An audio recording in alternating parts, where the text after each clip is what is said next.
Ok, vou pedir para a Ruth orar para a gente iniciar. Por favor, Ruth. Senhor Deus, eu glorifico o teu nome, bendigo porque o Senhor é bom e nos deu um dia de bênção, Senhor amado. Vencemos esse dia, Pai, e estamos reunidos aqui em teu nome, Jesus amado, para aprender mais de ti, para aprender, Jesus querido, ouvir a voz do teu Espírito Santo, que o Senhor possa usar a vida do teu servo, meu Pai, conduzir a vida dele, Jesus querido, e que seja tudo para a glória do teu santo nome, Pai, que nós possamos, Jesus querido, entender, Jesus querido, a tua obra, entender, Jesus amado, aquilo que o Senhor quer com cada um de nós, Senhor amado, e que a nossa vida, Senhor Jesus, seja para a glória do teu santo nome, Pai. Eu te agradeço em nome de Jesus. Amém. Amém. Amém, Marcos. Fique à vontade. Eu tenho até que hora só para eu organizar Você minhas ideias. tem até as... Se você for abrir para perguntas, até 8h30. 8h30? Ah, então aqui é 9h30 aqui no Brasil, 8h30 aí. Aqui, Tá bom. Porque Vamos aí lá. a outra meia hora você faz de perguntas. Se não, se você for desenvolvendo as perguntas no decorrer da aula, pode ir até as 9h. Tá bom. Meus irmãos, eu quero agradecer a todos, saudá-los com a paz do Senhor. É um prazer mais uma vez estar com vocês. A Luciara é uma amiga de longa data, nós estudamos juntos, sempre falo isso porque foram momentos únicos, né? Em que Deus moldou nosso caráter no Mackenzie. Porque a gente achou que ia para teologia para ficar mais crente, quase saiu desviado. Era um professor vinha e falava que Deus era tudo, o outro dizia que Calvino era tudo, dizia que a Bíblia não era nada. Então a gente foi desenvolvendo a nossa fé ali com muita garra. Então foi muito bom. Tempos a gente solidificou uma amizade legal. Ainda hoje ela distante, mas a gente sempre está orando um pelo outro. E isso é muito significativo. Então que Deus abençoe a todos os irmãos que estão aí na outra América e os que são daqui do Brasil também, que Deus abençoe a todos vocês. Nós vamos falar de um tema hoje que talvez é um dos temas mais necessários de falar para organizarmos as ideias, né? Principalmente nós organizarmos as informações que a Bíblia nos apresenta, porque nós precisamos tomar muito cuidado com informações, principalmente quando a gente fala da questão dos dons, que principalmente isso fala muito na questão pentecostal. Nós temos que tomar cuidado para não irmos para o lado místico, né? Para o lado do misticismo, sem o amparo das Escrituras. A interpretação hermenêutica, né? Eu sempre costumo trabalhar isso.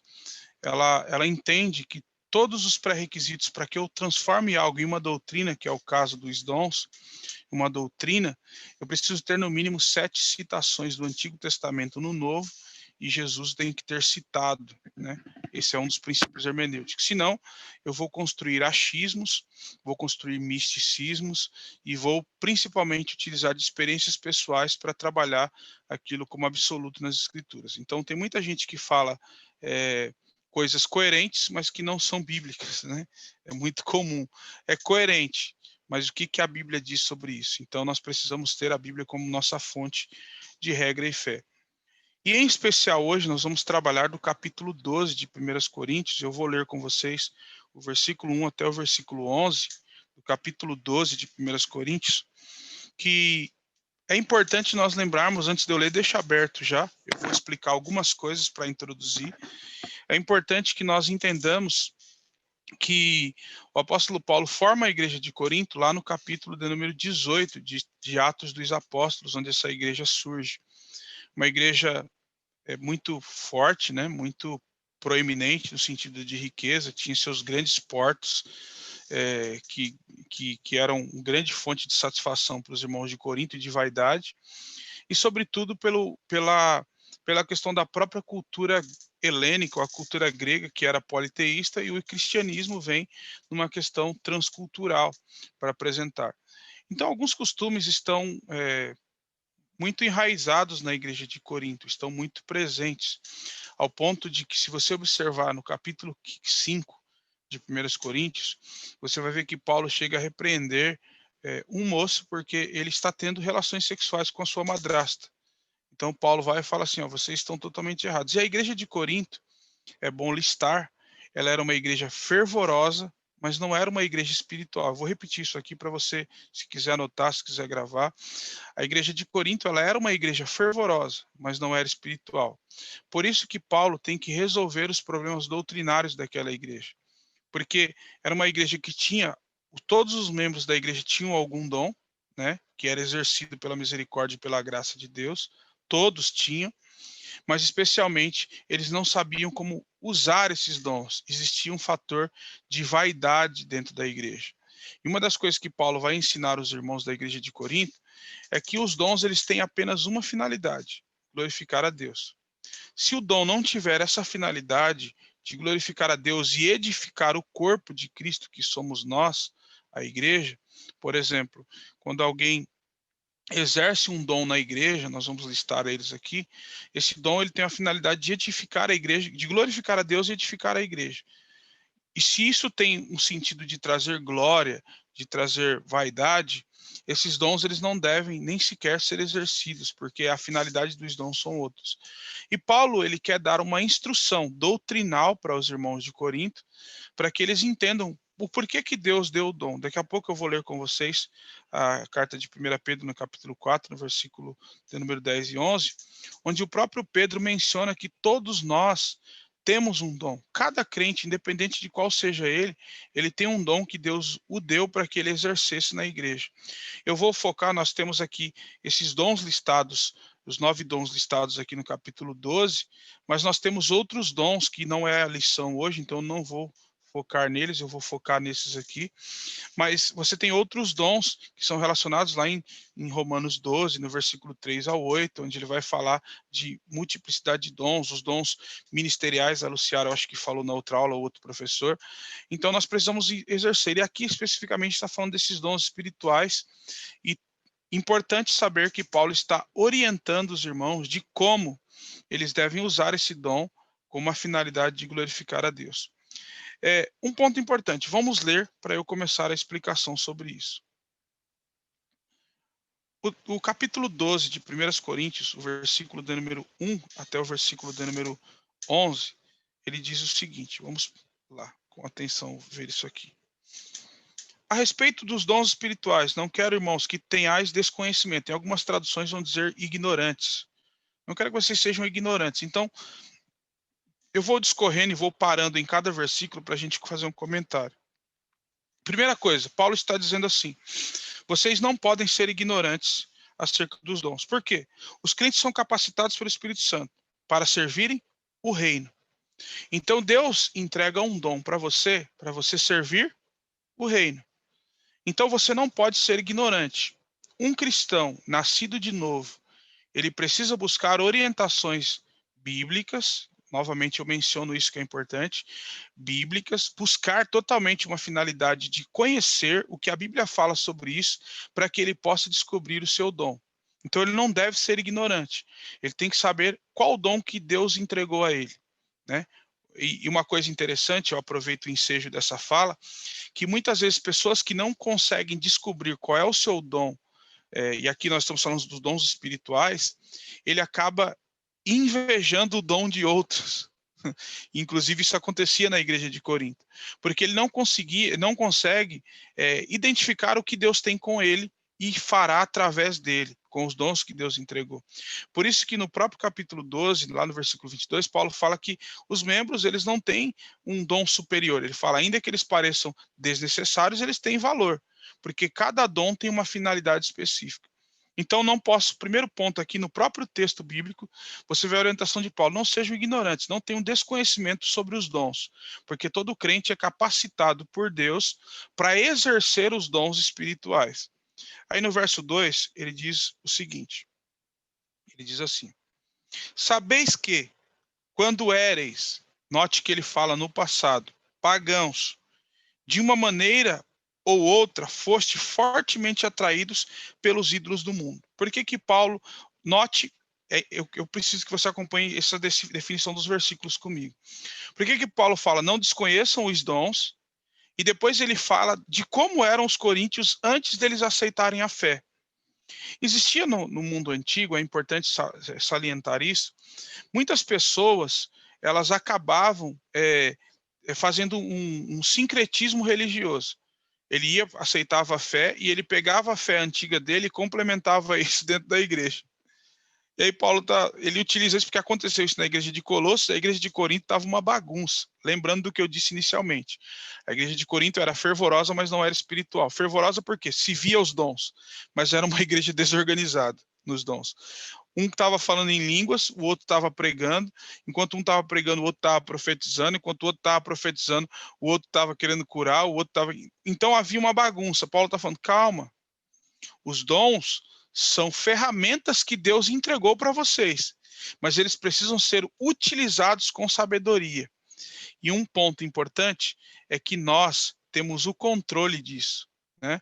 Nós temos o controle nesse sentido, não no sentido de dominar a atuação do Espírito de Deus, porque nós não conseguimos fazer isso, mas nós podemos saber esperar os momentos para utilizarmos isso, para gerar uma organização. E Paulo está repreendendo a igreja de Corinto, e ele menciona isso, não desconheçam os dons, e lembre da vida passada de vocês. Aí no verso de número 3, Paulo menciona o seguinte, e aí eu vou fazer mais um comentário dentro disso que ele coloca. Ele fala assim, portanto, eu vos afirmo que ninguém que fala, note que o Espírito aqui é o Espírito de Deus, pelo Espírito de Deus pode dizer, maldito ou anátema, em algumas traduções vão estar dizendo, seja Jesus. Da mesma forma, ninguém pode declarar, abre aspas, e ele faz a citação, Jesus é Senhor, a não ser pelo Espírito Santo. Eu fiz um comentário nesse versículo, utilizando aqui o Strong, que ele faz um comentário do léxico grego, e ele diz o seguinte, preste atenção na leitura que eu vou fazer. A pessoa que foi regenerada, ou seja, que nasceu novamente, foi espiritualmente nascida, pelo Espírito Santo, não tem como proferir qualquer maldição. Aí você tem alguns exemplos bíblicos, né? Lá em Gálatas 1, versículo 8 e 9. Contra a pessoa de Jesus, nem agir de maneira a amaldiçoar o nome do Senhor. Pelo contrário, somente o crente pode declarar com propriedade que Jesus é o Senhor. Lá em João, no capítulo 20, versículo 28, 1 João, capítulo 4, versículo 2 e 3, mencionam isso. Essa expressão da boca de qualquer pessoa que não tenha nascido de novo, que está em João 3, quando Jesus conversa com Nicodemos, para a sua própria vida, a expressão original grega aqui traduzida por Senhor é a mesma utilizada na tradução grega da Septuaginta, para se referir ao nome de Deus, o Yahvé em hebraico. Então ele já começa falando aqui, a bagunça é tão grande que vamos catalogar pelos versículos. Então Paulo está falando, não sejam ignorantes acerca dos dons, vocês viviam uma vida pregressa que estavam totalmente distante de Deus, e não há como você dizer que confessa a Deus e chamar Deus de maldito, professar com a sua boca, porque esse não é o Espírito que testifica em você. Tanto que Paulo está dizendo, quando você fala Senhor, essa expressão está relacionada a Yahvé, ao nome, ao Deus, ao Cristo ressurreto que vocês professaram. Então, em outras palavras, Paulo está dizendo, a vida de vocês se tornou outra, e por isso que vocês têm essas ferramentas. Em miúdos, ele está falando isso. Eu vou me gastar na exposição aqui, tá? Um pouco de paciência até eu conseguir definir. Aí, por exemplo, no versículo 4, ele diz o seguinte, existem diferentes tipos de dons. Aqui é fantástico. Mas ele fala, mas o Espírito é o mesmo. Então, o que ele está querendo orientar aqui? Primeiro, que o dom, quem entregou para os homens foi Deus. Segundo, esse dom tem uma finalidade específica na obra. É específico. Você tem esse dom para uma finalidade específica, por isso que Deus entregou para você. E terceiro, todos que têm essa multiplicidade de dons, vêm do mesmo Deus. O mesmo Espírito cedeu isso aos homens. Então não há uma divergência do Espírito Santo na vida dos homens. A finalidade desses dons, ela é a mesma. A ideia dos dons, ela é a mesma. Tanto que, se você observar, quando ele fala que o Espírito é o mesmo, o que ele está querendo referir? É uma ação do Espírito Santo, que essa ação e essa diversidade dos dons são geradas pela ação do Espírito Santo. Aí não tem como nós não lembrarmos do que Jesus disse. Preste atenção, vem comigo e anota esses versículos.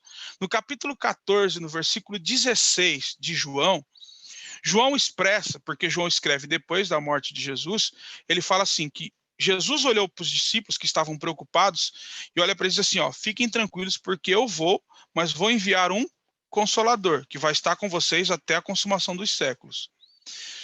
Lucas, que escreve para um público diferente, ele vai lá no capítulo 24, no versículo 49 de Lucas, dizer o quê? Fiquem na cidade de Jerusalém, porque vocês serão revestidos. Agora um ponto importante que eu amarro com o que Paulo está dizendo no versículo 4, o Espírito é o mesmo. Paulo está dizendo o seguinte, Deus, em sua multiplicidade, em sua multiforme, e nessa multiplicidade dos dons, ele não reveste um cristão por acaso, ele reveste para um propósito. Deixa eu repetir isso aqui que é muito forte. Deus não reveste ninguém por acaso, ele reveste para um propósito. Paulo está dizendo, os dons que foi dado para você, fulano, para você, ciclano, para você, ele tem uma finalidade. Aí quando você lê Atos 1 e 8, você compreende muito mais do que Paulo está dizendo. Porque Lucas, que escreveu Atos, no capítulo 1, versículo 8, ele diz assim, e vocês receberão poder para serem minhas testemunhas em Jerusalém, Judeia, Samaria e até os confins da terra. Então Deus reveste para um propósito. Fica ligado nessa frase. Deus reveste para executar um propósito. E cada propósito tem uma finalidade. Nenhum cristão é igual. É por isso que nenhum ser humano tem a mesma digital. Todos nós somos únicos. Todos nós temos uma finalidade. Aí Paulo está executando isso dizendo, lembre do pano de fundo da igreja de Corinto, uma igreja problemática, uma igreja que não sabe exercer os dons. Aí Paulo fala, ó, vocês precisam conhecer, não podem deixar de conhecer os dons. Vocês têm que lembrar da vida passada de vocês. Vocês têm que ser orientados que da boca de vocês não pode sair uma maldição que fale de Jesus, porque vocês nasceram de novo. E aí Paulo vai dizendo assim, e vocês receberam esses dons com um propósito, que veio do mesmo lugar. Interessante isso, né? Tem um escritor, Gutierrez, que é brasileiro, ele tem escrito muitos livros sobre o Espírito e a Palavra, né? Hermenêutica Pentecostal e onde acredita nos dons. Ele fala justamente isso, que não tem como nós não olharmos para a finalidade dos dons, para os dons que Deus dá para o indivíduo, sem qualquer tipo de finalidade. Ou seja, há uma finalidade. Quando Deus manifesta esses dons que nós vamos falar daqui a pouco sobre eles, há uma finalidade. E cabe à igreja entender qual é a finalidade desse dom exercido naquele momento. Porque é importante vocês lembrarem que nós estamos falando de dons aqui e muitos hoje, cristãos, são cessacionistas. O que é um cessacionistas? Eles entendem que esses dons não existem mais, que esses dons foram para a época dos apóstolos. Aí quando você faz a pergunta, né, para eles por que disso, o N. Gruden escreveu um livro chamado Os Dons do Espírito, né, e aí ele trabalha num diálogo naquele livro sobre a visão cessacionista e a visão dispensacionalista e a visão moderada, que é aquele que acredita, mas com reservas. E algumas coisas eu não consigo acreditar. Mas o cessacionismo diz, só foi para aquele tempo. Quando você questiona o porquê disso, ele fala porque nós não vemos, por exemplo, alguém pegar um lenço e falar, vai lá porque eu não tenho tempo e aconteça alguma coisa. Alguém colocar um defunto e passar a sombra do apóstolo e o indivíduo ser levantado. Então, por conta de alguns sinais, ele diz, não, esses sinais foram para aquele tempo. Só que não é isso que a Bíblia apresenta. Porque nós vamos ver dentro das Escrituras e pós os apóstolos, pós a era apostólica, sinais que acontecem principalmente nos movimentos de avivamento que surgiram na história. Sinais extraordinários. Tem um livro chamado Generais de Deus, que quando você lê, você fala, não acredito que esse cara viveu isso, né? Porque os movimentos aconteceram na história, então eles montam e apresentam a estrutura desses dons sendo executados dentro da igreja. Então, por isso que Paulo está falando, esses dons, eles existem, é bíblico, e estão aí. Não é possível que dentro desses bilhões de evangélicos que nós temos no mundo, nós não podemos ter... tem tanta gente equivocada sobre a questão dos dons. Então, há uma evidência que esses dons existem. Paulo está dizendo, eles vêm de um só, do Espírito. Aí no versículo 5, o apóstolo Paulo ele escreve seguinte questão. Ele diz assim: existem várias formas de ministérios, mas o Senhor é o mesmo. Aí versículo 6. E há diversas maneiras de atuação, mas é o mesmo Deus quem efetua em todos. Note que ele ressalta algo que ele já tinha dito. Esse é o mesmo Espírito em todos. Aí no 7, ele começa a desenvolver onde ele vai chegar nos dons.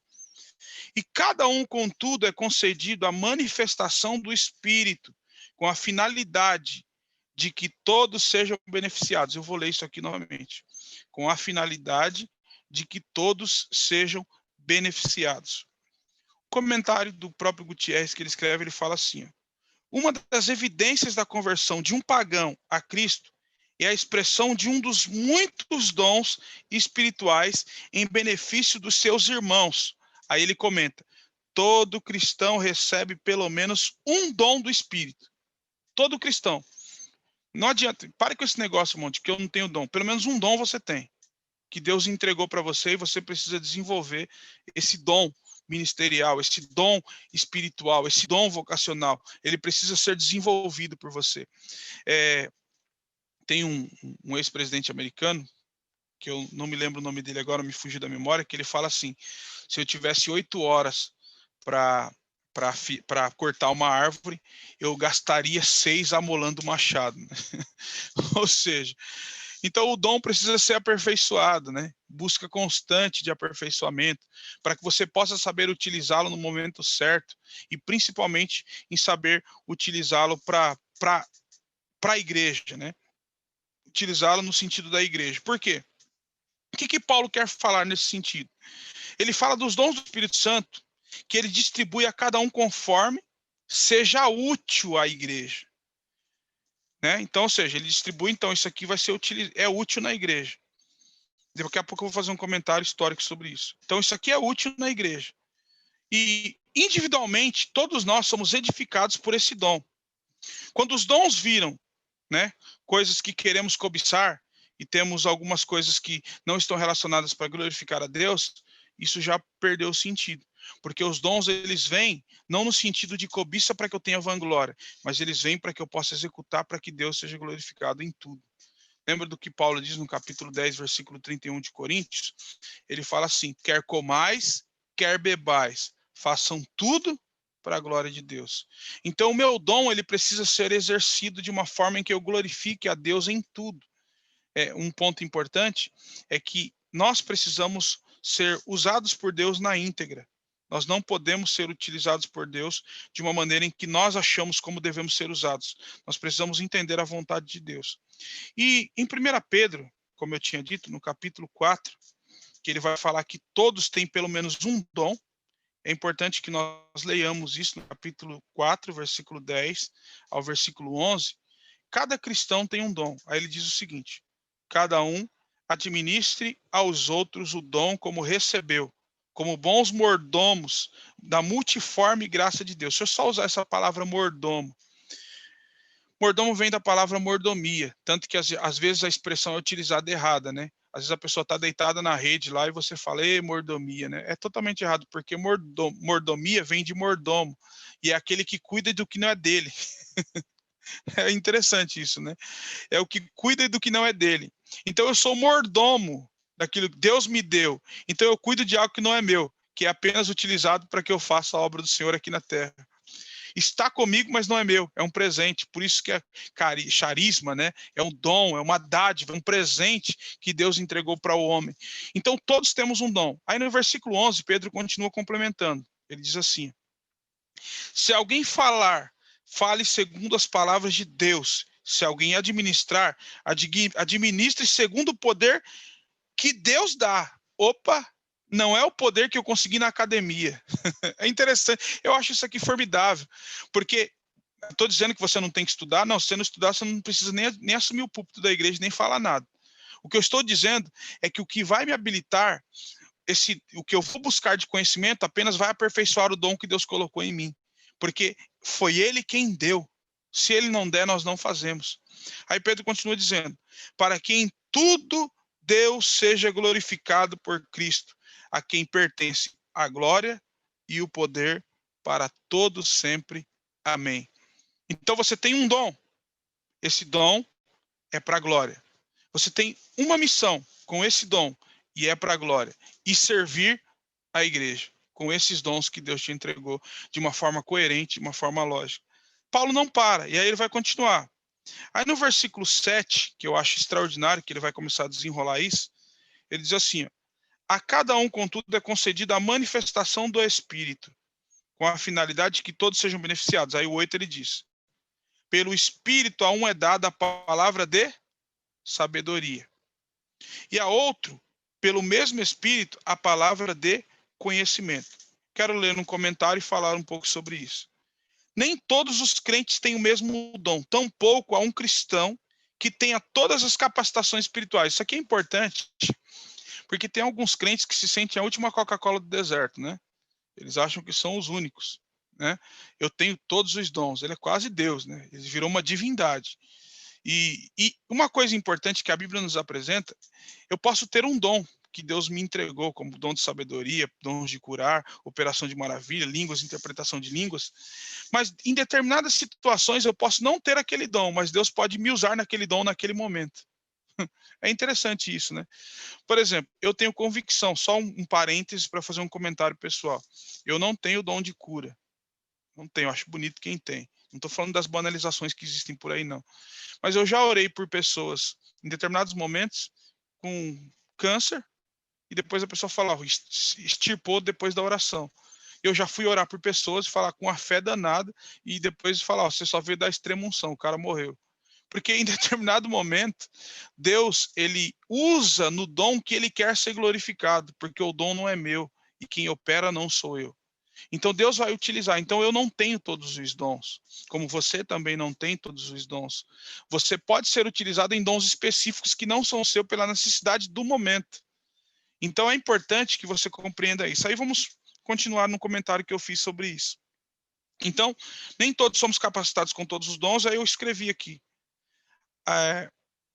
A expressão original grega logos traz o sentido da capacidade de comunicar, enquanto a sabedoria corresponde ao poder de analisar os aprofundamentos, algo que descoberto ou apresentado. O dom do conhecimento tem a ver com a capacidade espiritual dos apóstolos, profetas e mestres em trazer à luz a novas revelações, a palavra para o benefício do corpo de Cristo. Aí eu queria que você abra em Efésios, no capítulo 2, no versículo de número 20. Efésios, no capítulo 2, versículo de número 20. 2:20 diz assim a palavra. Edificado sobre o fundamento dos apóstolos e dos profetas, de que Jesus Cristo é a principal pedra da esquina, do qual todo edifício bem ajustado cresce para o templo santo do Senhor. O que Paulo está orientando sobre isso, sobre essas expressões, sobre essa palavra do conhecimento ou palavra de sabedoria? Como que ele expressa isso? O apóstolo Paulo orienta que tudo isso é utilizado de uma forma a glorificar a Deus. Note que ele diz o seguinte, um comentário que eu coloquei aqui. Sabedoria corresponde ao poder de analisar profundamente o que é descoberto ou apresentado. O dom de conhecimento tem a ver com a capacidade espiritual dos apóstolos, profetas e mestres na questão da própria revelação. Então, um ponto importante que nós precisamos entender, como ele emprega essa questão. Muitas vezes, alguma pessoa revela algo, palavra de conhecimento, palavra de sabedoria, que vem diretamente dos céus, para que o indivíduo tenha essa visão, esse aprofundamento, que é um dom exercido pela igreja. Inclusive, quando a palavra de Deus fala que quando não há profecia, o povo se corrompe, ela tem duplo sentido, né? Porque a profecia essencial qual é? A Bíblia, a palavra. É indispensável, é essencial, que não pode ser modificada. E nós temos a profecia que é gerada, como Paulo mesmo disse, pelos profetas, pelos apóstolos, aquela palavra profética, que nós entendemos que ela vem em direcionamento, nunca viu ninguém na sua vida e aquela pessoa direciona aquela palavra de uma forma extraordinária, que aquilo mexe com a nossa alma, Muitos aqui talvez já tiveram essa experiência. E às vezes não precisa nem a pessoa apontar para você, né? Só de lançar a palavra, aquilo já vai de encontro a você, porque é o poder eficaz da palavra. Aí tem 2 textos que Isaías ele fala sobre a palavra, que lá no capítulo 40, no versículo 7 e 8, ele diz assim: seca-se a erva, caem as flores, soprando o hálito do Senhor sobre elas e elas caem. Ele está falando que a erva é o homem. Aí ele diz: seca-se a erva, caem as flores, mas a palavra é eterna. Ou seja, o homem passa, mas a palavra fica. O homem vai embora, mas a palavra fica. Lá no 55:11 ele diz que a palavra sai da boca diretamente de Deus.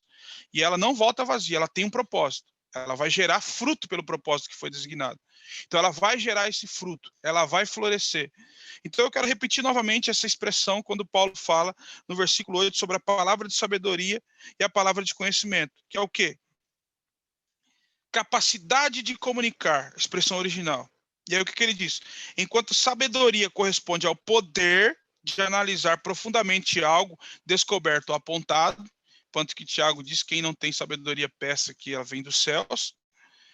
Aí um outro comentário, o conhecimento tem a ver com a capacitação espiritual, que é a palavra de conhecimento, que vem diretamente de Deus, como uma revelação profunda e que tem como finalidade muitas vezes apontar, não no sentido de fragmentar as pessoas, mas no sentido de revelar ou um pecado, trazer pessoas para Deus, guiar, dirigir, encorajar e assim sucessivamente isso pode ser apresentado dentro das Escrituras Sagradas.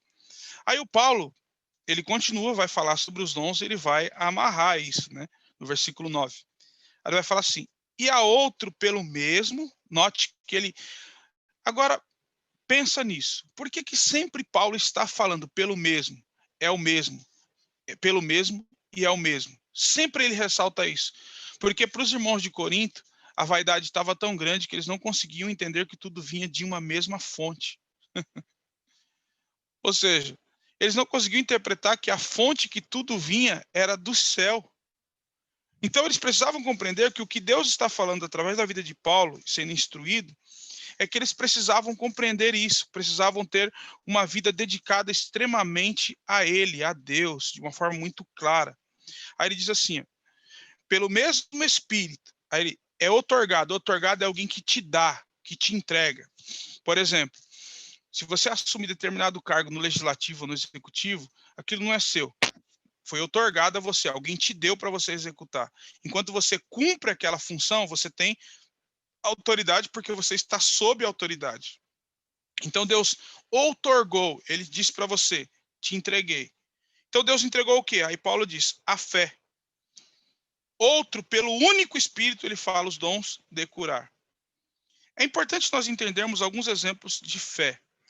Eu queria que você abra, por gentileza, no capítulo 11 de Hebreus, por gentileza, capítulo 11, eu quero ler o versículo de número 1, capítulo 11, versículos 1 até o 3. Olha o que ele diz sobre a fé.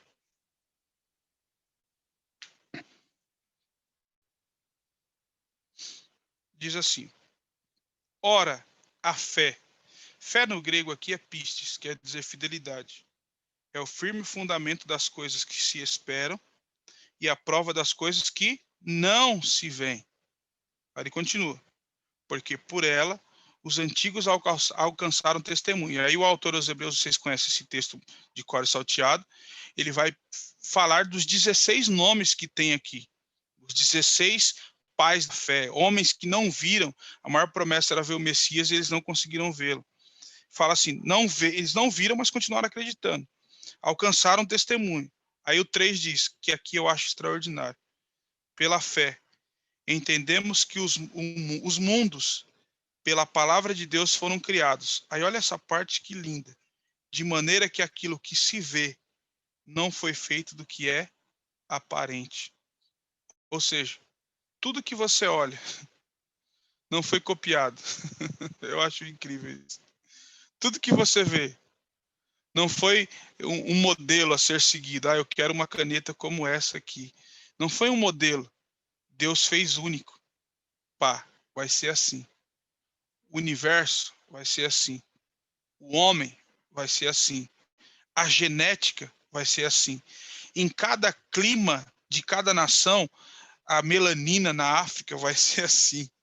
De tudo que não existia, Deus pegou e falou assim, vai ser criado. Por isso que a palavra em hebraico, Bereshit bara Elohim, né? No princípio criou Deus. O verbo criador, o verbo barar, que é o verbo criar. Pela palavra, todas as coisas foram criadas. Pela palavra, nós observamos isso, tanto que na apostila que a Lu me mandou, eu gostei muito que ela, acho que foi ela que escreveu, colocou 4 coisas aqui sobre fé, que faz o seguinte: Josué ordenou que o sol e a lua parassem. Elias controlou o tempo através da sua palavra. Paulo silenciou a Elimás. Pedro julgou Ananias e Zafira. Então nós precisamos entender o quê? O que é a fé? Como que eu exerço a minha fé? Por exemplo, eu disse numa última aula que eu dei para vocês que alguns cientistas tentam dizer que o milagre que aconteceu no Jordão, ele não foi possível, né? E aí eles pegam e vão para a ciência e dizem assim, não, mas nós estudamos e analisamos o texto e observando as questões climáticas, quando Josué atravessa o Jordão, naquele momento aconteceu um fenômeno. Qual foi o fenômeno? As placas tectônicas romperam, e então quando Josué foi passar o Jordão, ele passou a seco porque a água recuou. A minha fé fica muito mais forte ainda, porque como nós lemos em Hebreus 11:3, diz que o mundo que nós vemos foi criado do que não se vê. Então o Criador que fez tudo isso deu ordem para as placas tectônicas e falou assim, para, recua. Isso é fé. É quando Deus olha para Moisés e fala para Moisés assim, ó, Moisés, deixa eu te falar uma coisa bem importante para você, é uma coisa que você precisa entender. Você vai tocar no mar, e o mar vai se abrir. Mas com o quê? O que você tem nas mãos? Um cajado. Esse cajado já virou cobra no Egito. Toca nele. Quando ele toca no mar, aí os cientistas, alguns meteorologistas que trabalham com a questão climática, fazem um estudo do vento oriental e o vento ocidental. E entendem que esse ciclo faz com que o mar abra de trás para frente, não de frente para trás. Quem está murmurando na frente não consegue observar que o mar está se abrindo atrás. Fé. Pela palavra eu acredito e tenho fé. Só que isso é dom. Tanto que você tem a fé dom, importante vocês lembrarem disso, a fé dom, a fé obras e a fé salvífica. Olha que interessante. A fé dom, que é dado por Deus, a fé obras, que é aquilo que eu tenho para executar, que Tiago fala, e não colocando fé num mesmo patamar para salvação, é que eu creio tanto, acredito tanto, que eu executo as obras, é a questão da ação, e a fé salvífica, que é a própria que vem de Deus, que eu permito que o Espírito Santo entre em meu coração, eu sou convencido por ele, e eu tenho essa fé salvífica em mim. Então, fé dons, fé obra, e fé salvífica. Então eu tenho esse modelo de fé que está intrínseco em mim. Então Paulo está falando, tem fé. Você precisa ter fé.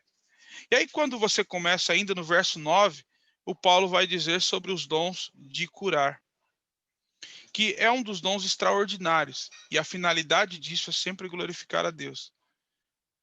O grande questionamento dos grandes cessacionistas é justamente sobre a questão de dom, de curar.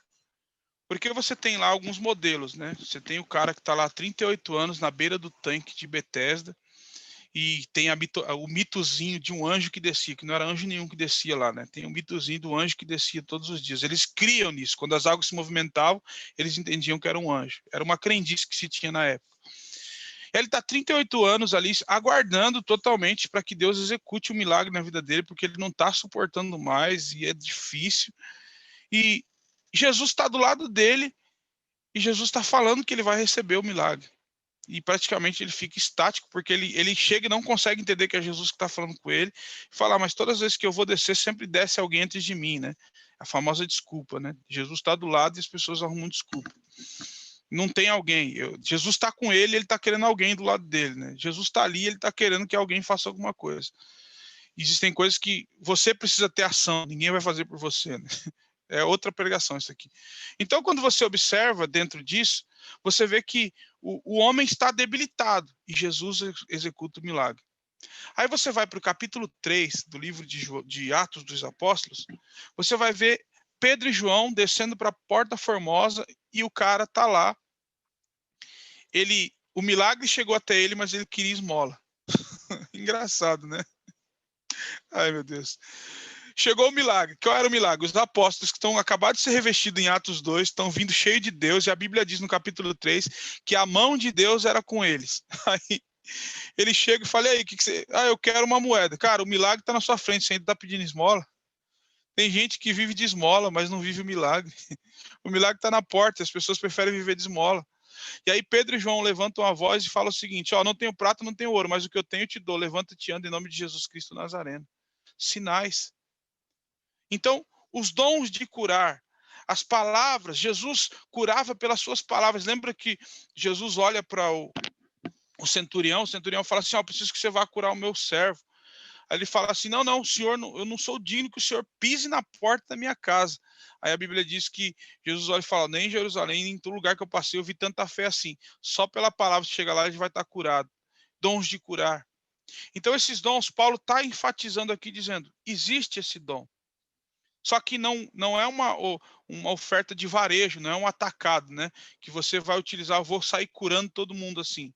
Pessoas têm que morrer. Infelizmente, muitas vezes as pessoas sofrem de enfermidades. O próprio João Calvino, né, que foi um grande escritor da história da igreja, no final da vida dele, ele subia para o púlpito para pregar carregado. Então, não significa que muitas vezes eu vou fazer algo para Deus e eu estou isento de alguma coisa. Quantas pessoas nós não conhecemos que já foram utilizadas por Deus para curar outras pessoas e perderam parentes ou ele mesmo morreu de uma determinada enfermidade. Então, a confusão é, o cara que tem o dom de curar, ele cura toda hora? Eu vou levar no cara que cura. Você já virou curandeiro, já não é mais evangelho isso aí. Já virou curandeiro. Não fala que você vai num pastor, fala, eu vou no curandeiro lá, que ele vai fazer um trabalho para mim e já era. Porque, na verdade, não é isso. O dom de curar vem para uma finalidade. Todo milagre, principalmente quando a gente está falando de cura aqui, ele tem uma finalidade. Deus tem algum propósito. E muitas vezes Deus pode ressuscitar o Lázaro, mas o Lázaro que ressuscitou vai morrer de novo. Então, o próprio filho da viúva de Naim foi ressuscitado, mas ele tinha que morrer de novo. Então, todos nós vamos passar por um processo. Você pode viver uma cura e morrer de outra coisa. Não é que Deus abandonou, coisa desse tipo. Deus sinalizou um milagre, tinha um propósito naquilo que ele fez, com a sua enfermidade, ele realizou. Então, Paulo está dizendo, existem pessoas que têm os dons de curar. Como eu disse aqui, antecipando a minha fala a esse versículo, existem pessoas que não terão o dom de curar. E existem pessoas que nunca foram usadas e oraram por uma pessoa, a pessoa chega e fala, você orou por mim naquele dia, eu estava com um tumor, um caroço, eu estava para a morte, o médico mandou morrer em casa e eu vim, estou vivo, porque você orou. Só que você vai orar por mais pessoas e não vai acontecer nada, porque naquele momento Deus te usou para curar. Porque, primeiro, se todo o dom vem dele, eu sou a ferramenta que estou para ser usada naquele momento, serei eu que serei usado. Tanto que um ponto importante, eu quero fazer uma observação, os dons não são sinais de vida com Deus. Vou repetir isso aqui. Dons não são sinais de vida com Deus. A igreja de Corinto era totalmente cheia de dons, mas não tinha vida com Deus. Eu sempre digo, não se avalia um homem de Deus no púlpito, se avalia no cotidiano, fora do altar. É quando a gente está junto que você percebe que a pessoa tem fraquezas, mas ela tem qualidades e ela busca um direcionamento do Espírito Santo. Né? Porque também a gente não pode tentar ser radical e dizer, não, porque ele tem que ser... Todos nós temos fraquezas e temos falhas. Nós erramos constantemente. Então nós precisamos ter a convicção de que Deus ele pode curar. Os dons não se cessaram. Os dons existem. Mas não se identifica um homem de Deus pelos seus dons. Se identifica pelo seu caráter. Por aquilo que ele faz para Deus e que ele resplandece a Deus mesmo ausente de uma plataforma que é um púlpito ou de uma aula que ele está dando ou de qualquer coisa que ele está fazendo. Mas no seu dia a dia, quando ele exerce a misericórdia, quando ele exerce a piedade, quando ele exerce o amor, quando ele exerce a graça que chegou até ele, ele oferece para outras pessoas. Então esse é o maior sinal de um homem de Deus. Fique com isso. O seu dom não pode ser maior que o seu caráter. Vou repetir isso aqui. O seu dom Não pode prevalecer o seu caráter. Você pode estar cheio de dons e ser usado por Deus porque a ferramenta é dele, mas o seu caráter está comprometendo a sua vida com Deus. Então, o meu dom nunca pode exceder o meu caráter. O meu caráter tem que sempre ser além do meu dom. É um fator importante. Então, Paulo explica isso sobre o dom da fé, que eu falei, e os dons de curar. Por isso que você tem pessoas que são curadas, que são libertas e que têm totalmente uma pré-definição relacionada a isso. Só um minuto. Desculpa, fui tossir um pouquinho aqui. E aí nós temos aqui, lá no versículo 10, ele continua desenvolvendo isso. Eu escolhi justamente fazer uma mensagem expositiva hoje, porque é um tema que não pode ficar solto, né? Se você fala solto, você não consegue entender. Aí no versículo 10, o Paulo diz assim: há outro poder para operar milagres, há outro profecia, e há outro discernimento de espírito, e há outro variedade de línguas, e ainda há outro interpretação de línguas. Aqui Paulo pega pesado, ele cita praticamente 1, 2, 3, 4, 5, 6, só aqui, dons que ele expressa.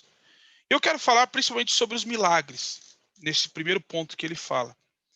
Milagres são coisas que não se explicam. Permita-me um parêntese que eu vou dar um exemplo pessoal agora. Eu tive um problema com 17 anos, que eu usei drogas e tal, e tive um problema no coração. Eu tive como se fosse um pré-infarto, como eles chamam. Tem um outro nome que eu não lembro agora. E eu precisaria fazer várias coisas, né, vários procedimentos. Inclusive chegaram na minha mãe e falaram que se eu não tivesse melhoras, que eu passava mal direto depois que eu tive as crises, que eu teria que fazer um procedimento cirúrgico no coração.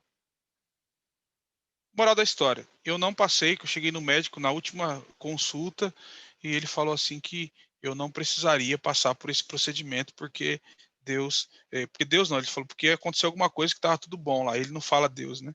Aí eu fiquei bom. Em 2013 eu tive suspeita de câncer, eu tenho uma cirurgia no pescoço, que eu tive que tirar um nódulo com suspeita de câncer, e o médico chegou e falou, 70% de chance que isso é câncer, a gente precisa tirar urgente para não proliferar. Quando eu tirei, constatou de uma forma única que eu passei pela patologia e falou, você deve ter tido contato com tuberculoso, ao invés de ir para os seus pulmões, foi para células linfáticas. Por que eu citei esses dois exemplos? Em um primeiro, eu não passei por mão de homens, foi uma intervenção de Deus. E no segundo, eu passei pela intervenção dos homens, mas teve a intervenção de Deus. O Stuart Eliot trabalha isso como a intervenção do sagrado e do não sagrado. Vou repetir isso para você gravar. A intervenção do sagrado e do não sagrado. O que é o sagrado? Quando a medicina não consegue explicar, aquilo sumiu. Milagre. Não há explicação. Milagre. Procura, sumiu. O cego, não estou enxergando. Pega lá, passa, põe, cospe na lama, passa no lodo e passa nos olhos. Estou vendo. Eu estou vendo. Milagre. A medicina, a ciência não consegue explicar esses acontecimentos. O não sagrado. Eu passei pela cirurgia, fui para o médico, ele fez o exame e Deus instrumentalizou no dom vocacional da medicina e usou a mão dos homens para se manifestar também. Então Deus opera. O que foge do natural, que vem para o sobrenatural, é milagre. Lembra daquela mulher que andava encurvada, que Jesus olha para ela, 18 anos encurvada, vai lá e levanta aquela mulher, faz uma oração, o demônio sai e ela volta a ficar ereta. Quem entendia? Quantos médicos aquela mulher passou? A mulher do fluxo sanguíneo. Tá lá, mulher do fluxo. Jesus vai lá, poderia muito bem, porque ele está indo atender um pedido de Jairo. É interessante, né? Porque Jesus está indo atender Jairo e no meio do caminho uma mulher que está totalmente desesperada com fluxo, que tinha que estar afastada do meio do povo. Só por ela tocar em Jesus ela podia ser apedrejada. Só que Jesus utiliza 2 pontos. Ele está indo atender Jairo, mas no meio do caminho tinha alguém que precisava dele também. Então ele, vou atender Jairo, mas no meio do caminho tem alguém que está precisando. Porque Jesus poderia falar que nem o centurião. Já parou para pensar nisso? Falar para o centurião assim, falar para Jairo, pode ir que chegar lá sua filha vai estar viva. Ele poderia ter feito a mesma coisa que ele fez com o centurião. Mas Jesus foi até a filha de Jairo porque no caminho tinha uma mulher que precisava de milagre. Então, ele não deu a palavra porque alguém precisava do milagre quando ele estivesse caminhando até a casa de Jairo. Isso é milagre. E milagre vem para o sobrenatural, isso não se explica. E Paulo chama justamente essa questão do milagre, de milagre, de uma forma operante de Deus, que foge do natural. Nós não temos como definir essa questão de uma forma natural, de uma forma racional. Não se explica, vive. É até um chabu, um clichê cristão, quando nós falamos assim, milagre não se explica, se vive. Para quem está de fora não consegue entender, e de fato é. Milagre foge dos meios legais. Aquilo que... E Paulo está falando, existem os dons de operar milagres. Que o indivíduo está lá e a medicina foi lá e condenou e de repente sumiu. O câncer, vai morrer, sumiu. Milagre, não se explica. A cura e o milagre, que praticamente andam juntos, né? Cura e milagre. Então o cara foi curado, e esse aqui foi milagre, porque a medicina desenganou. Então Paulo está dizendo, existe o dom de curar. Só que um ponto que eu acho interessante aqui, ainda, é porque Paulo vai falar da questão da própria profecia. Por que Paulo vai falar da questão profética? Por que ele vai mencionar essa questão de uma forma importante? A profecia, lembrando que ela tem uma finalidade. Lembrando que a profecia maior está nas Escrituras Sagradas. Nós não podemos isentar isso. Tanto que toda palavra profética ou profecia, elas têm que estar direcionadas pelas Escrituras. Uma profecia que não vem pela Bíblia, ela tem que ser jogada fora. Como a profecia ela vem de homens, ela pode ser julgada. Paulo diz, julgue a profecia e não o profeta, né? Então, julgue a profecia. Paulo mesmo orienta isso. Julgue a profecia. Porque senão você vai julgar a pessoa e você tem que julgar as palavras. Por exemplo, você tem algumas profecias que são presságios, que são aquilo que identifica o futuro, né? Vou dar um exemplo novamente. Quando eu estava afastado da igreja, quando adolescente, existiam várias profecias, né? Presságios que viriam, você vai ser isso, vai ser aquilo, você vai para lá, vai para cá, vai tudo. Naquele momento não fazia sentido. Só que quando eu voltei para a igreja, para o evangelho, comecei a buscar, eu comecei a buscar a identificação dessa palavra. E quando eu comecei a buscar a identificação, eu consegui entender e consegui amarrar essas palavras que foram faladas. E pela palavra de Deus, inclusive. Então, qual é a finalidade da profecia? Ela tem propósito. Ela quer edificar a igreja. Então, a profecia, quando ela vem numa igreja, ela vem para edificar. E Paulo está falando isso porque a profecia na igreja de Corinto não tinha essa finalidade. Ela tinha virado uma bagunça. Outra coisa, ela tinha a finalidade de exortar os crentes, né, para trazer eles para um reavivamento, para que eles voltassem à palavra. Tanto que quando a gente fala de profecia, não tem como não lembrarmos dos profetas. Aí eu quero falar um pouco sobre isso. Qual era a finalidade do profeta no Antigo Testamento, que lançava a profecia? Primeiro, o profeta tinha que saber a Torá, tinha que saber a lei. O profeta não era um à toa. Não, eu acordei pela manhã, comi 2 bananas e tive uma... Não é isso. O profeta, ele tinha uma finalidade única, ele conhecia o Antigo Testamento, ele conhecia as Escrituras. Então, quando ele chegava num rei, quando ele chegava em um monarca, quando ele chegava em qualquer indivíduo naquela sociedade, qual era o intuito? Arrependa-se, voltem às Escrituras. É a exortação. Então, a palavra profética, ela está amarrada com a palavra. Profecias como que dizem que são profetas, me perdoem, né? Que dizem que Deus revelou para o cara emagrecer e essas coisas todas. Isso não existe, não é bíblico, né? Ou Deus me revelou que vai cancelar as dívidas. Irmão, pague, né? É interessante que você pague o que você deve, né? Então, essas profecias, elas não têm fundamentos, né, bíblicos. A profecia, ela tem um sentido único: exortar, reavivar os crentes, consolar, encorajar. Esse é o intuito da profecia. Por isso que Paulo diz, quem passa a profecia é o homem, e o homem é falho. Então analise o que está sendo dito pelo profeta. Mas existe a palavra profética, né? Existe o dom da profecia, aquele que consegue expressar isso de uma forma singular e que transmite totalmente a palavra de Deus através da profecia. E Paulo vai falar de um dos dons que eu acho esse um dos dons mais importantes da igreja hoje, sinceramente. É um dos dons mais importantes que a igreja precisa buscar. A igreja precisa buscar constantemente esse dom, que é o dom de discernimento de espíritos. Esse é o dom que eu entendo como um dos maiores dons que Paulo menciona aqui. O que é o dom de discernimento de espírito? Eu consigo identificar uma pessoa que está visivelmente bem, está ali totalmente levantando a mão, adorando a Deus, e você olha fisicamente, tá bom, mas eu consigo enxergar que aquele indivíduo ele está com alguma coisa errada. Tem alguma coisinha que não está legal ali, e eu consigo ter o discernimento daquilo que está falando. Lembra que o apóstolo Paulo, no capítulo 16 de Atos, aquela menina está possuída de demônios e os homens, os seus donos, estão ganhando dinheiro com ela, né? Porque eles estão lá, estão ganhando grana, tá todo mundo ganhando. A menina está passando recado para todo mundo aqui, então todo mundo está me dando dinheiro, a gente está sendo beneficiado e aquela coisa toda. Aí Paulo, é muito legal. Aí Paulo passa uma vez, fica meio assim, quando ele passa ele vai orar a Deus, aí quando ele passa, o próprio demônio na boca da menina fala para ele: eis que vem um homem de Deus. Nossa, o diabo falando isso, né? Legal, né? Aí Paulo olha e fala: eu repreendo. Por quê? Observou que não era o Espírito de Deus quem estava falando.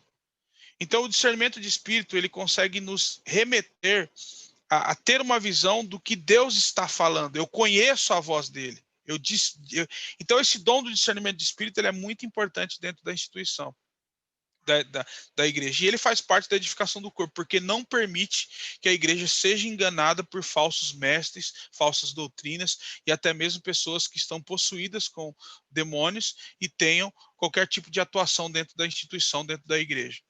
Então, o discernimento de espírito é uma das coisas que a igreja precisa buscar para você saber o espírito, porque se todo dom é plenamente de Deus, o Espírito testifica ao Espírito que é de Deus. Então, o dom do discernimento é uma coisa que nós precisamos buscar. E eu falo isso, que a igreja, no sentido geral, no mundo, ela precisa buscar cada vez mais esse dom de discernimento de Espírito.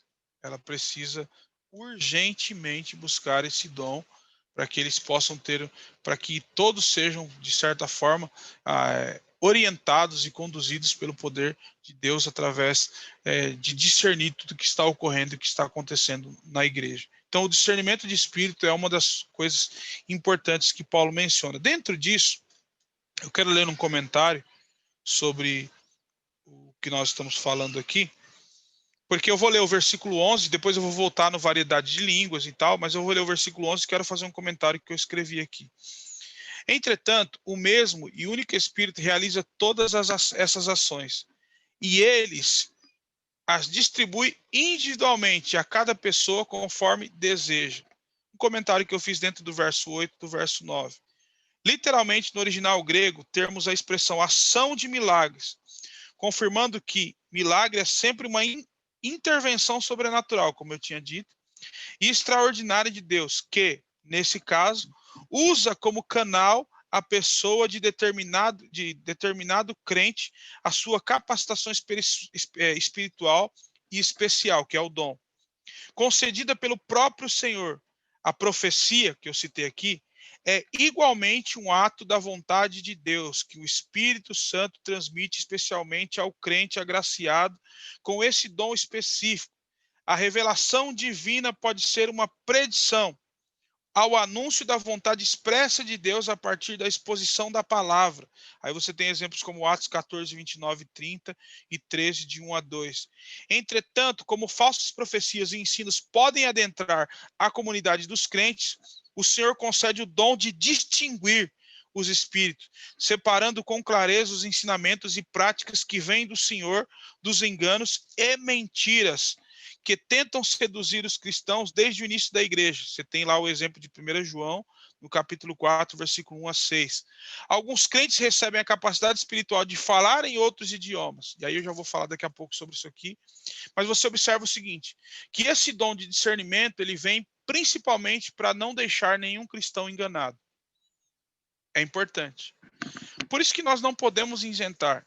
Então, por isso que todos os dons devem ser exercidos na igreja. Todos.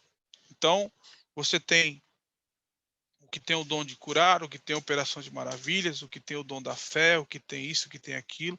E esse dom, ele tem a finalidade de se encontrar para o propósito de edificar o corpo de Cristo.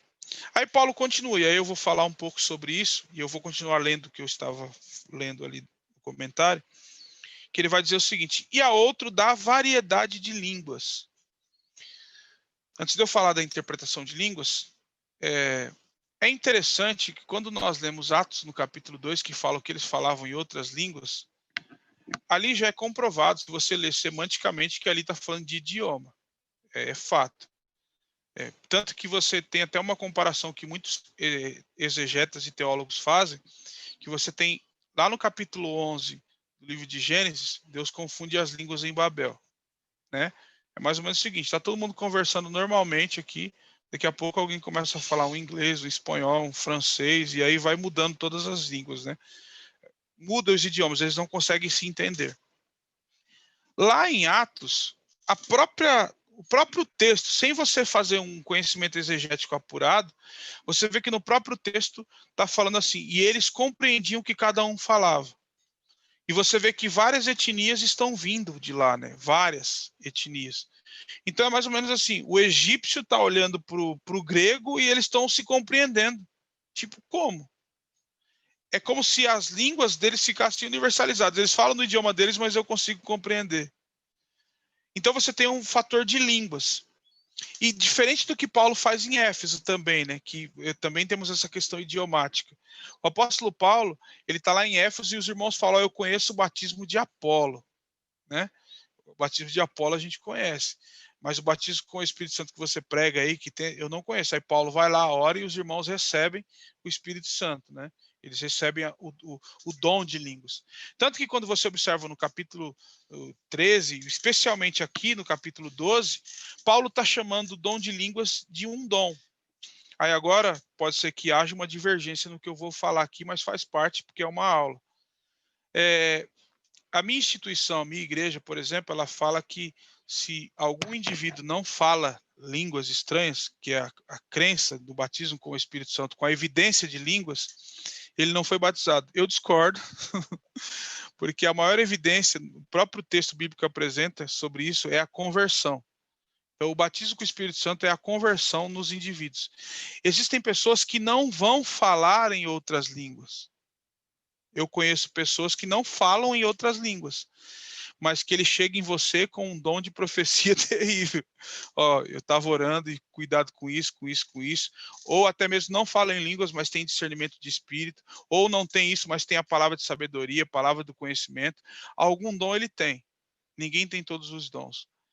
E na minha igreja, por exemplo, tá lá no manual de confissão de fé.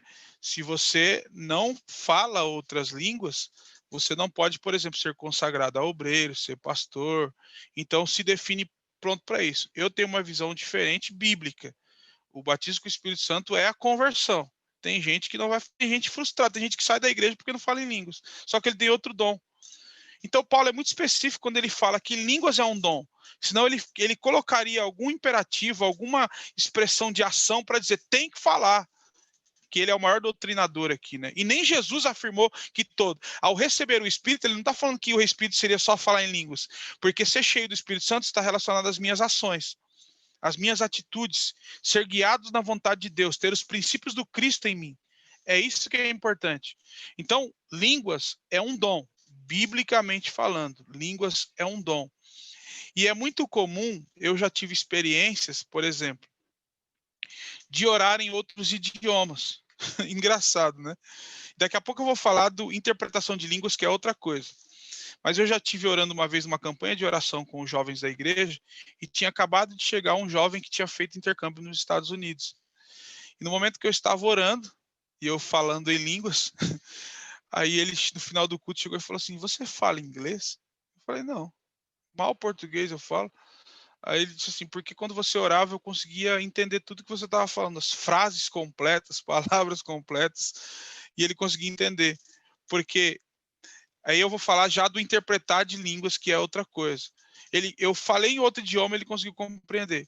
Quando você lê o jornal, principalmente do movimento pentecostal no Brasil, que surge aí nos Estados Unidos, principalmente com o William Seymour, né, o grande propagador dessa visão, e você vem para o Brasil, você pega o dicionário dos pioneiros, do Diário dos Pioneiros, eles comentam que uma mulher analfabeta, não sabia nem ler, ela encontra um judeu, tá relatado isso no Jornal dos Pioneiros. Aí ela vai e vem orando em línguas perto do judeu, e ela ora em hebraico. Aí o judeu, do nada, ninguém entendeu, ele se curva no chão, de joelhos, e fala, se uma mulher analfabeta como essa consegue falar o meu idioma e o que Deus quer falar comigo, eu quero esse Cristo que vocês estão professando. Ou seja, ela falou, e ela não sabe o que ela falou, porque no Jornal do Pioneiro fala que ela é analfabeta, não sabia escrever o nome dela, e ela vai lá orar em línguas com o cara e está falando em hebraico, e o judeu consegue entender tudo que Deus está falando com ele em hebraico, ninguém mais entendeu. Então você tem manifestação de línguas idiomáticas, porque Deus é o dono das línguas, né? E aí você vai para a interpretação de línguas, que aí nós temos a glossolalia, que é o falar em línguas, e temos, escute essa palavra e grave, a xenolalia. A glossolalia e a xenolalia, que Paulo está falando assim, interpretação de línguas. O que é a xenolalia? Não existe um alfabeto e uma formação de frases de línguas. Não existe. Eu não vou citar expressões aqui, porque isso é falta de educação e irreverente com o próprio Espírito Santo. Mas o indivíduo está lá, eu vou usar qualquer palavra aqui, vou usar uma palavra em português, você entende que são como se estivesse falando em línguas estranhas. Eu, Senhor, digo isso e isso para você. Estou falando em português. Imagina que o cara está falando várias línguas que você não está entendendo. Aí vem alguém de fora e chega nele e fala assim, ó, quem diz que aquela palavra que ele está dizendo é assim diz o Senhor? Ou Deus diz assim. Quem é que diz? É porque é uma questão de indução. O Espírito que testifica em mim, que é o mesmo Espírito que testifica nele, me dá a indução das línguas. Não é uma formação, eu não fui para a escola aprender aquela língua. O Espírito que está em mim me induz e gera em mim o sentido das palavras que estão sendo formadas por aquele indivíduo. Que aí eu considero que isso é chamado de xenolalia. A glossolalia está sendo manifesta e a xenolalia vem com a interpretação de línguas. E aí o cara tá falando lá algumas coisas e tal, papapá, e aí vem, não sei se alguém já viu isso na igreja, já teve essa experiência de ver. Aí você vê o indivíduo lá falando, e assim diz o Senhor, o cara tá traduzindo, Deus diz isso, e assim tal, e o cara vai falando, mas não há uma formação de frases. Não é uma semântica, não existe uma construção, isso é uma xenolalia, é a indução de quem tem esse dom que consegue interpretar para a igreja com uma finalidade. A edificação do corpo. Então ele está trazendo a tradução daquilo que está sendo falado pelo Espírito para que a igreja entenda e aquilo edifique a igreja de uma forma extraordinária. Então note que nenhum dom expresso pelo apóstolo Paulo, citado aqui por ele, é por acaso ou por coincidência. Esses dons são executados com uma finalidade, a edificação do corpo. Seja a glossolalia, e o falar em línguas, aqui eu quero comentar um pouco sobre isso, está relacionado a uma questão que eu edifico a mim mesmo. Então, por exemplo, não adianta eu pegar o microfone, acontece por uma questão, o Paulo é bem claro, ele fala que não devemos falar em línguas, porque só você entende. Mas na igreja, que pelo menos aqui no Brasil, que é a igreja pentecostal, o cara está pregando, de repente ele sente, ele fala, e a igreja vem com ele. Não é uma doutrina bíblica. Biblicamente, você ora para você. Mas não existe nenhum problema, nenhum pecado nisso, né? Mas cada um fala, edifica a si mesmo. Então, se eu nesse momento começar a falar em línguas, eu estou edificando a mim mesmo, eu não estou edificando outras pessoas. Eu estou sendo edificado. E pode ser que alguém, naquele momento, quando eu fale em línguas, alguém tenha a interpretação daquilo. né? E o interessante é que tanto aquele que está na glossolalia, ele consegue saber que quem está com o dom na xenolalia, que é a interpretação dessas línguas, ele consegue continuar falando e aquele cara vai falando, porque o Espírito vai testificando que você vai conduzindo aquelas palavras e aquilo vai sendo extraordinário. E eu acho, sinceramente, isso extraordinário. É algo do céu, é algo simplesmente fenomenal, porque é algo que a igreja fica atônita. E detalhe, quando há isso, a igreja se cala. Todos silenciam-se para saber o que Deus está falando com a igreja. Porque naquele momento Deus está induzindo na interpretação de línguas aquele que vai transmitir e quem está falando na glossolalia aqui e a xenolalia na transmissão disso, que tem a finalidade de totalmente edificar o corpo de Cristo. Aí eu comentei sobre isso, eu fiz um comentário que fala o seguinte: alguns crentes recebem a capacidade espiritual de falar em outros idiomas, que é o que eu citei no início, sem que nunca os tenha aprendido de forma natural, como ocorreu no dia de Pentecostes, em Atos 2, versículo 4 ao 11, que aí você tem a questão idiomática, né? Onde você tem o idioma envolvido ali. Aí eu continuei escrevendo. Ou em línguas estáticas, no original grego, glossolalia, que vem de glossolalia, né?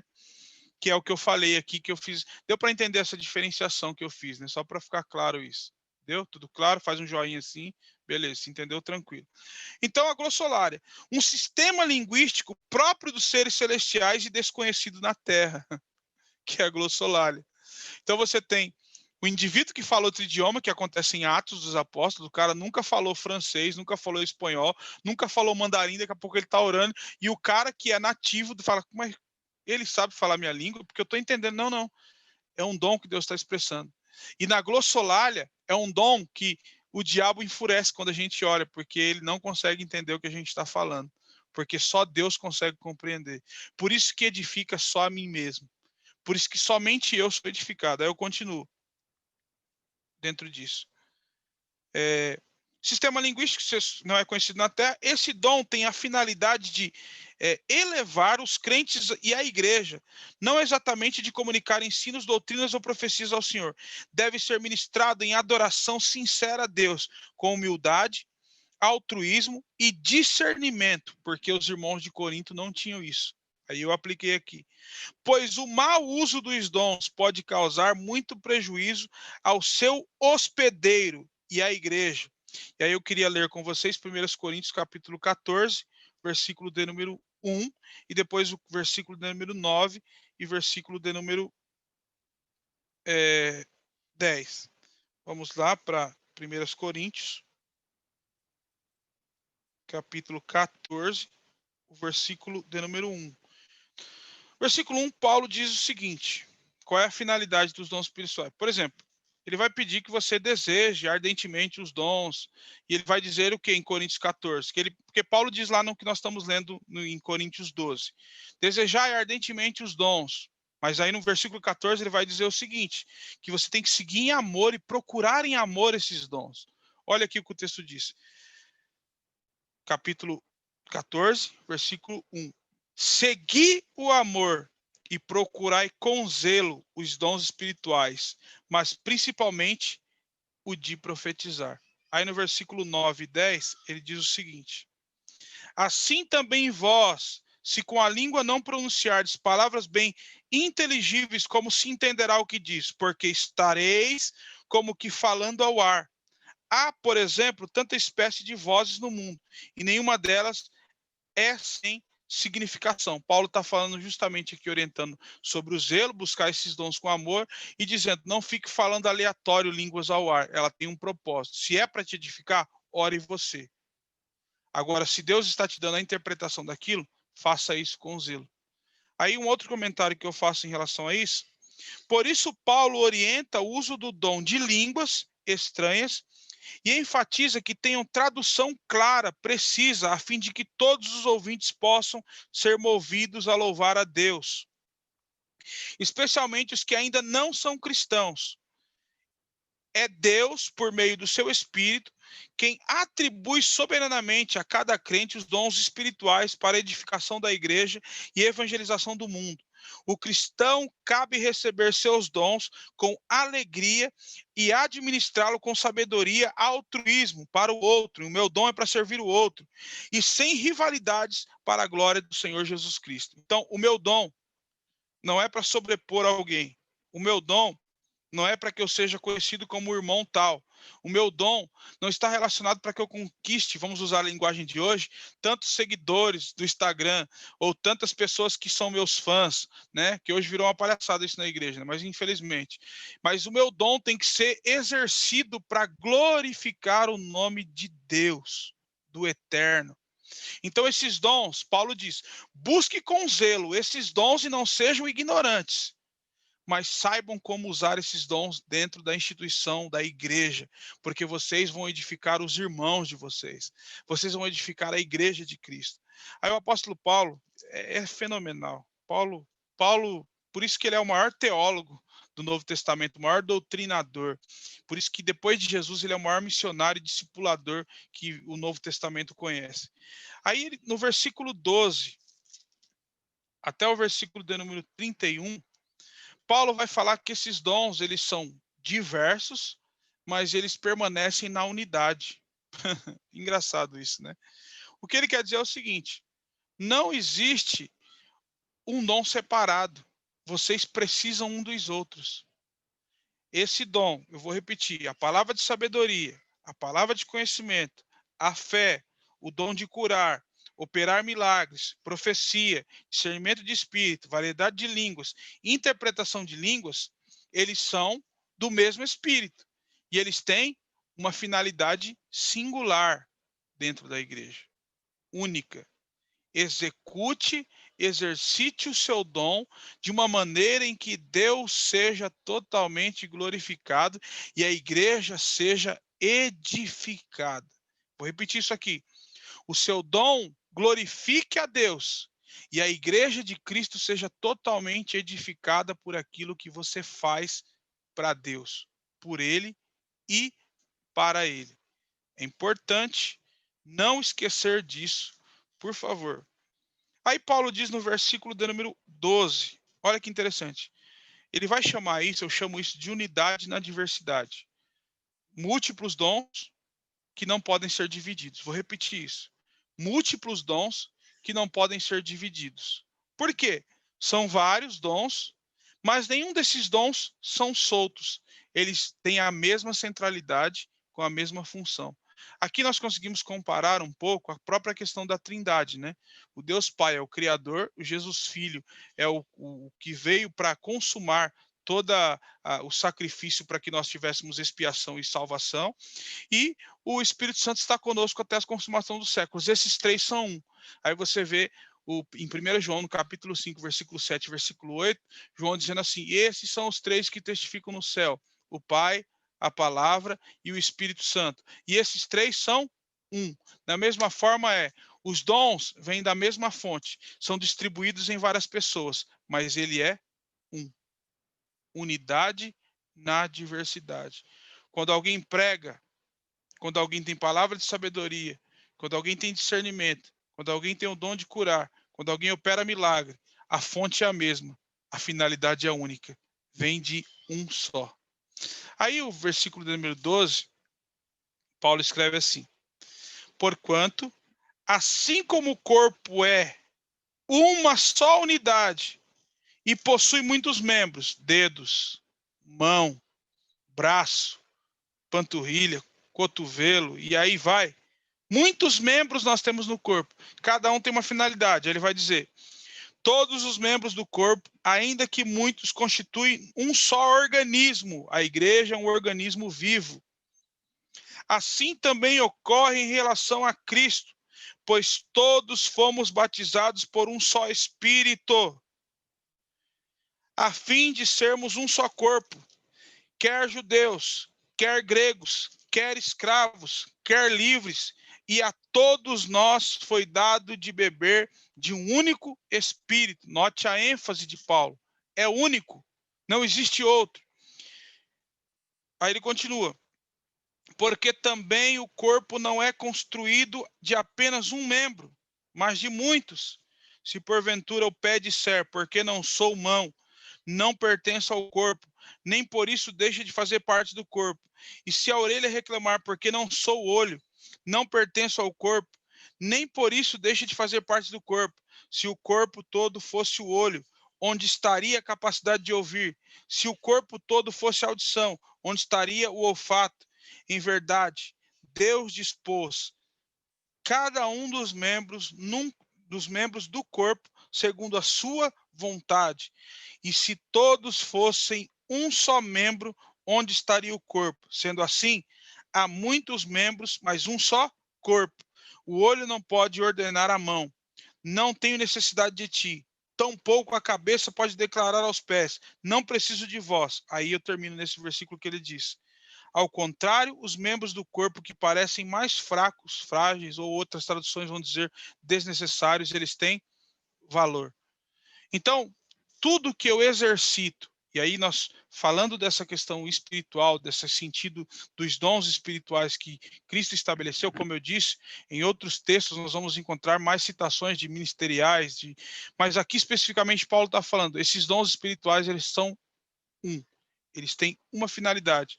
Eles precisam, especificamente, ter uma função especial.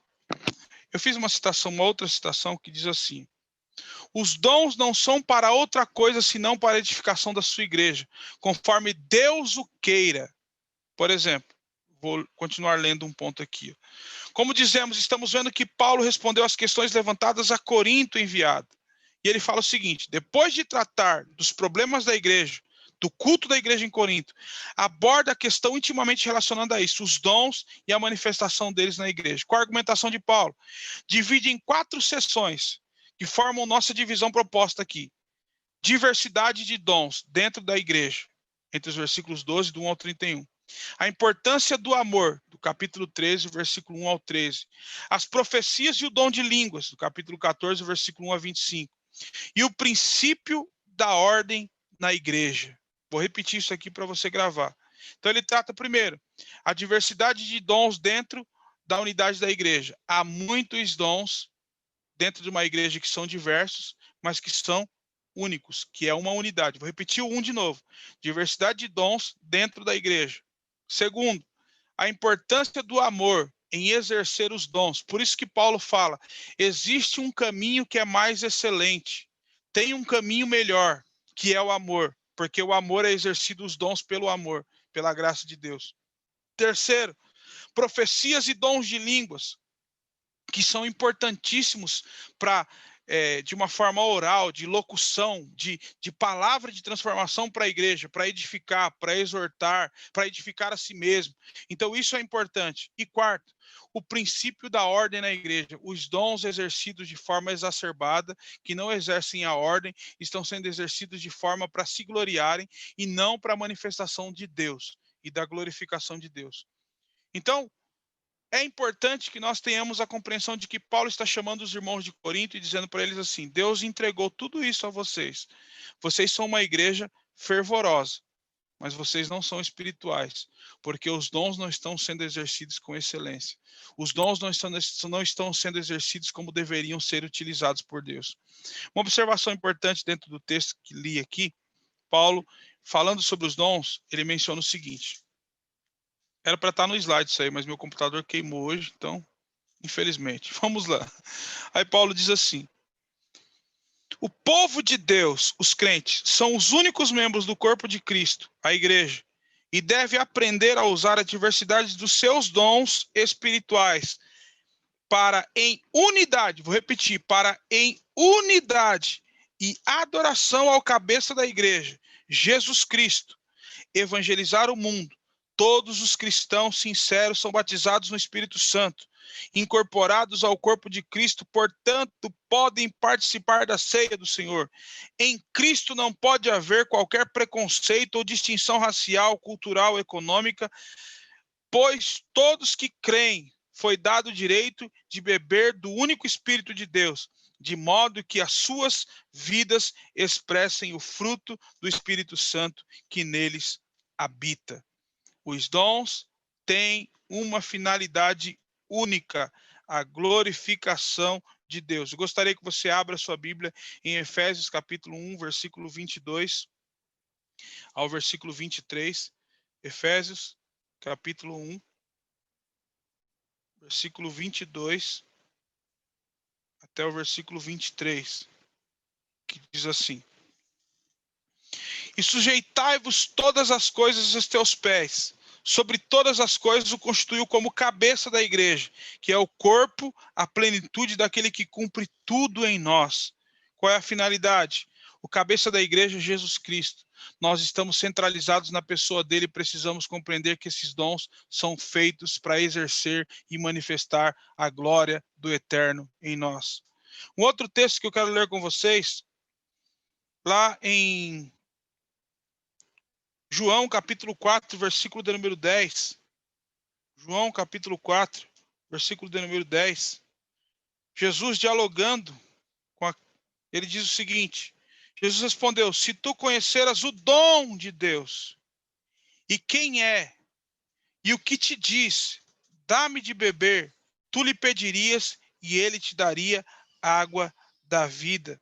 Ou seja, todos os cristãos que receberam de Deus, João diz lá no capítulo 1, versículo 12 e 13 do Evangelho: mas todos quantos o receberam, deu-lhes o poder de serem feitos filhos de Deus, não pela vontade do varão, mas pela vontade de Deus. Todos nós fomos chamados, instruídos para fazer a obra e a vontade do Eterno. Um outro princípio importante, Gálatas no capítulo 5, versículo de número 23. Gálatas capítulo 5, versículo 22 e versículo 23. Gálatas no capítulo 5, versículo de número 22.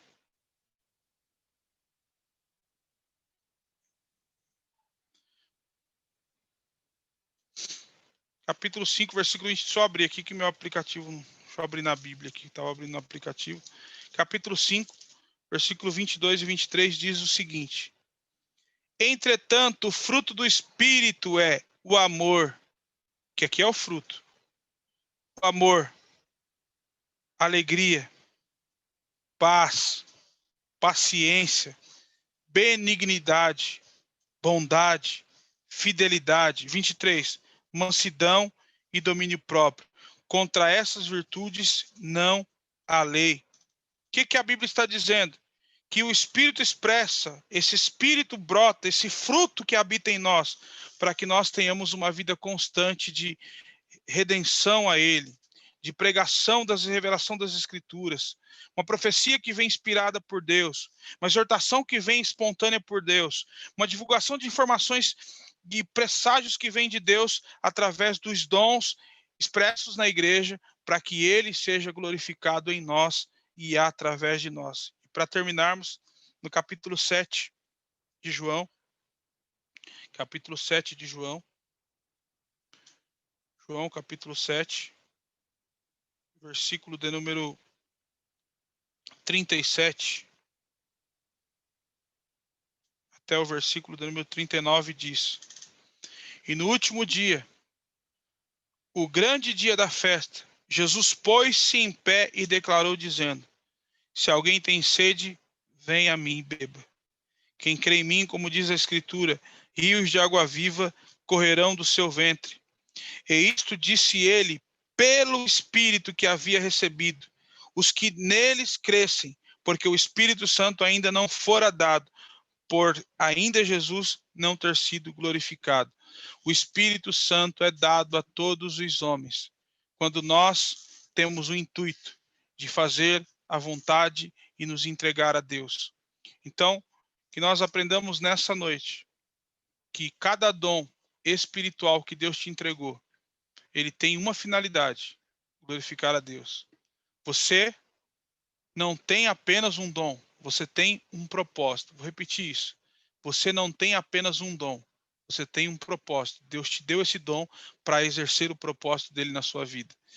Deus nos ajude, que esses dons que ele nos entregou sirvam para glorificá-lo, e que nós olhemos para o outro irmão que tem um dom diferente, e nós possamos conseguir enxergar que Deus está sendo glorificado na vida dele, e em nós, e através de nós, Deus está fazendo coisas extraordinárias. Que Deus em Cristo abençoe a todos vocês. Mais uma vez eu agradeço, meu muito obrigado a Luciara, que sempre lembra da gente para falar com vocês. Amém. Que Deus abençoe vocês poderosamente. Muito obrigado. Perguntas? Fiquem à vontade. Nós temos 10 minutos ainda.